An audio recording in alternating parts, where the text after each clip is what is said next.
Hi, I'm Kathleen Capcara.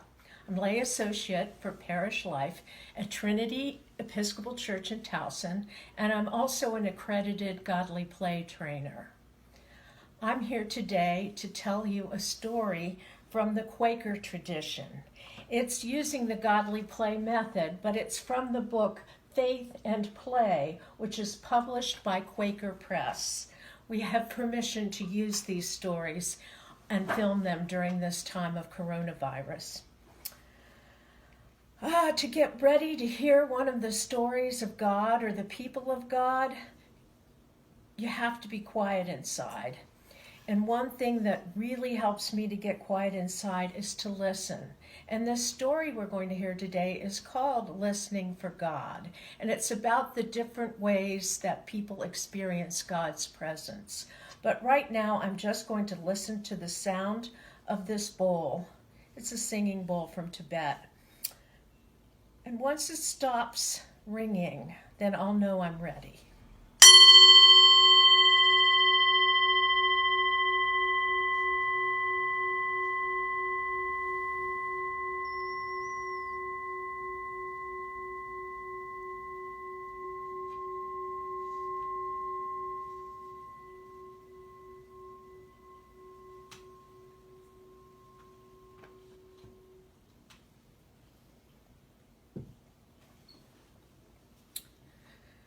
God is never far away.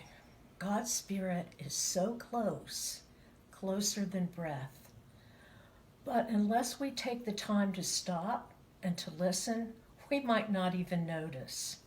And so we practice listening. We practice with our whole selves.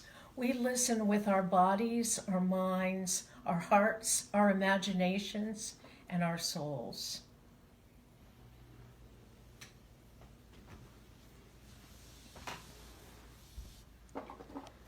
Sometimes God comes to us in that deep, deep place that we call the heart. That place where God lives in us and we live in God.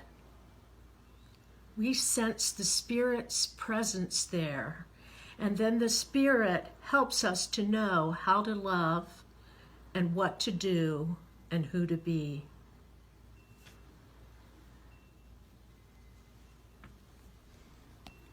We practice listening. We listen with our whole selves. Sometimes God comes to us through another person. The God in one person sees the God in another person. Heart touches heart. This can happen in friendship or in love or even when we disagree. And we feel the Spirit's presence, and then the Spirit helps us to know how to love, what to do, who to be.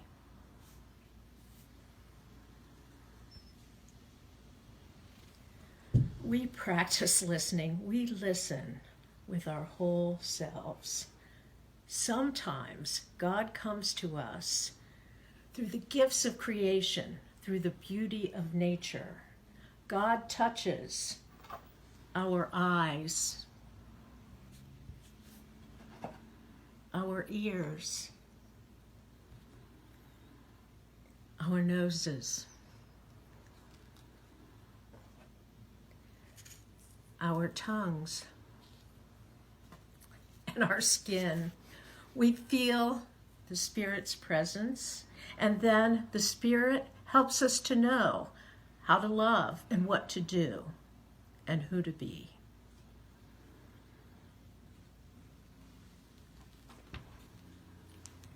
God touches us sometimes when we use our bodies, when we walk the path of a labyrinth, or even when we just walk. We may find that God is walking with us. And when we dance or play or jump or play a sport, sometimes we can feel the Spirit's presence there too.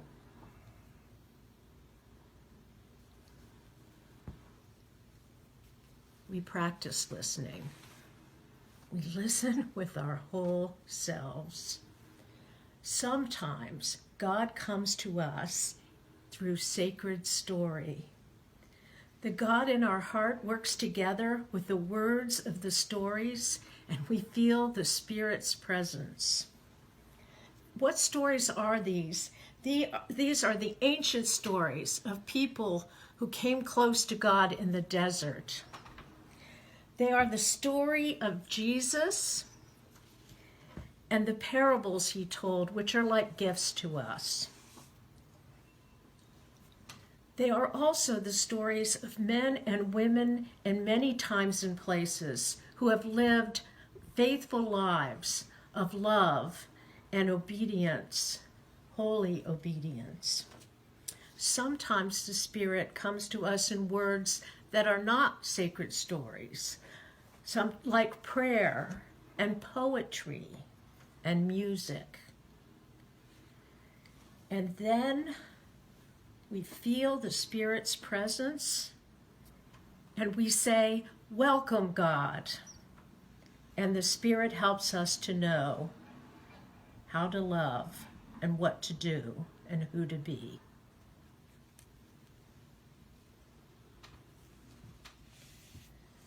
Sometimes God touches us when we're gathered together in community to worship or pray or do service for others. God touches hearts. Hearts touch hearts. The Spirit comes.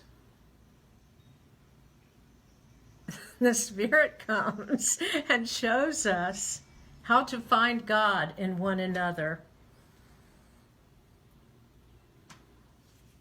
And God is present in a special way.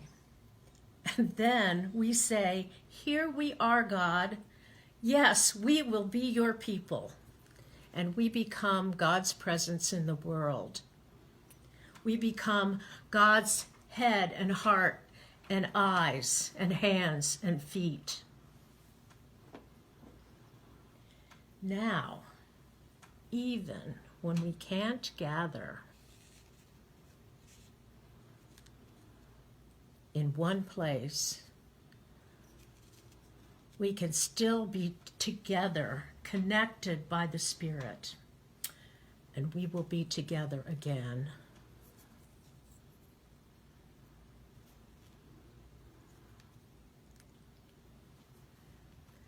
You know, sometimes, even when we listen, we can't hear God. But God is still there, as close as breath.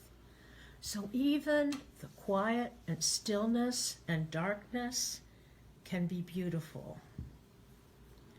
We feel God's presence, and God touches us in many ways and in many places. And then we feel the Spirit's presence, and the Spirit shows us how to love and what to do and who to be. Now, I wonder, what part of this story do you like the best?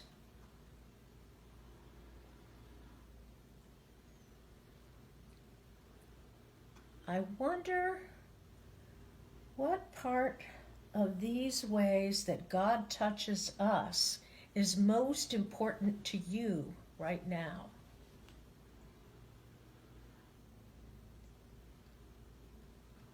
I wonder which of these ways God touches you right now. Where do you feel God's presence in one of these parts of this story? Or I wonder if you feel God's presence in some way that isn't shown here.